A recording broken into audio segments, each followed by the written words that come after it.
जय भीम जय महाराष्ट्र. तुम्हाला दिसतंय हे माझं ऑफिस टेबल. या ऑफिस टेबलमध्ये मी काय करतो आहे, आज विकेंडचं सॅटर्डे आहे. रात्री काम असतं, दिवसा काम चालू असतं. कारण देवत कामगार ते चांगू शिंदे यांनी जे काही संस्थान घडून ठेवलेलं आहे, उदाहरणार्थ कामगार चळवळीचे कामगार युनियन, महाराष्ट्र म्युनिसिपल कर्मचारी युनियन,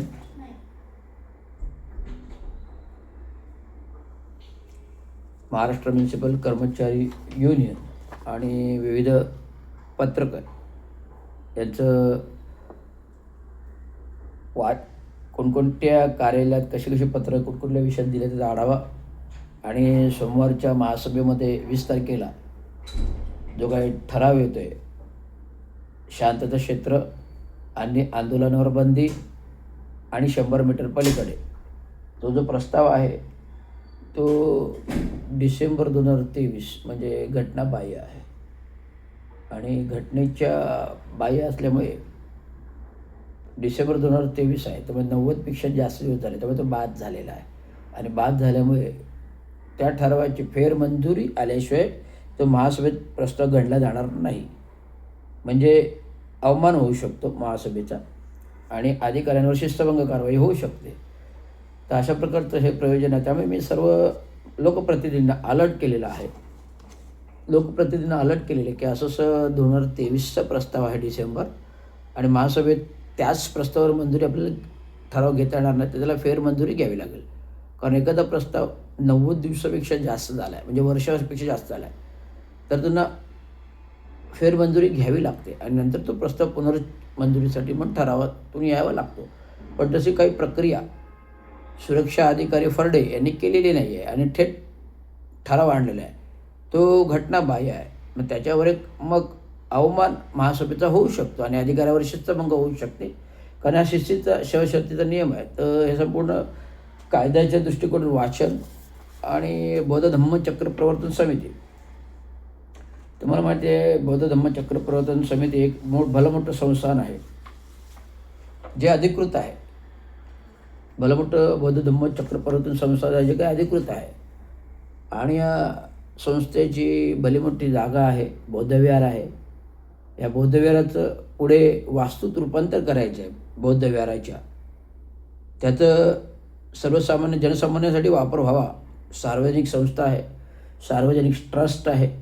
जसं विविध ठाण्यामध्ये सामाजिक संस्था आहेत, जसं मावळी मंडळ आहे, आर्य क्रीडा मंडळ आहे, मावळी मंडळ आहे, आर्य क्रीडा मंडळ आहे, महागरीतलं धर्मवीरचे ट्रस्टचं संस्थान आहे, गावदेवीचं आर्य क्रीडा मंडळ आहे, वर्तकनगर साईबाबा ट्रस्ट आहे, श्रीनगर संस्थान आहे साईबाबा ट्रस्ट, साईबाबा बाळकुम विभाग ट्रस्ट, असे विविध ट्रस्ट आहेत. त्याच्याच प्रकारचं बौद्ध धम्मचक्र प्रवर्तन एक मोठी आंबेडकर समाजाची चळवळीची ट्रस्ट आहे, जागा आहे.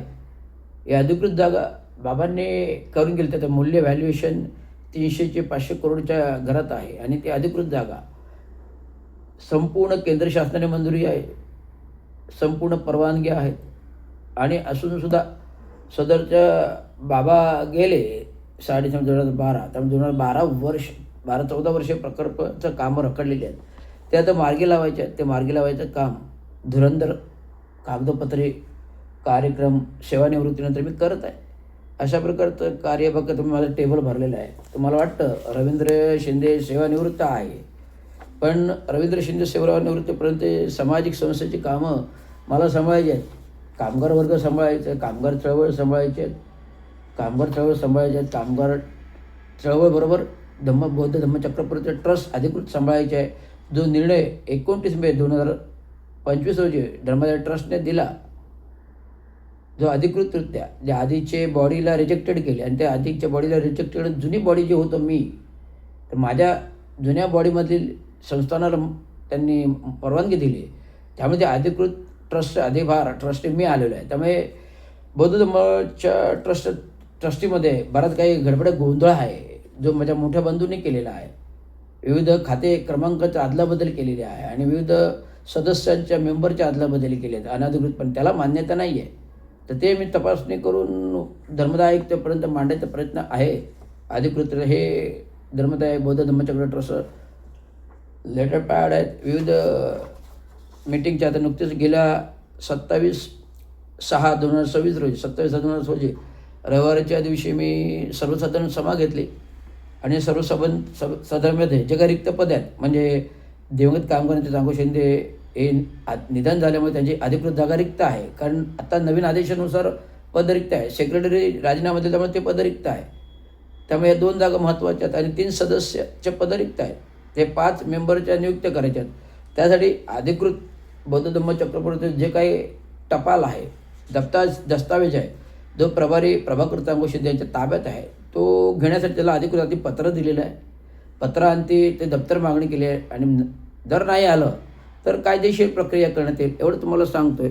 धन्यवाद.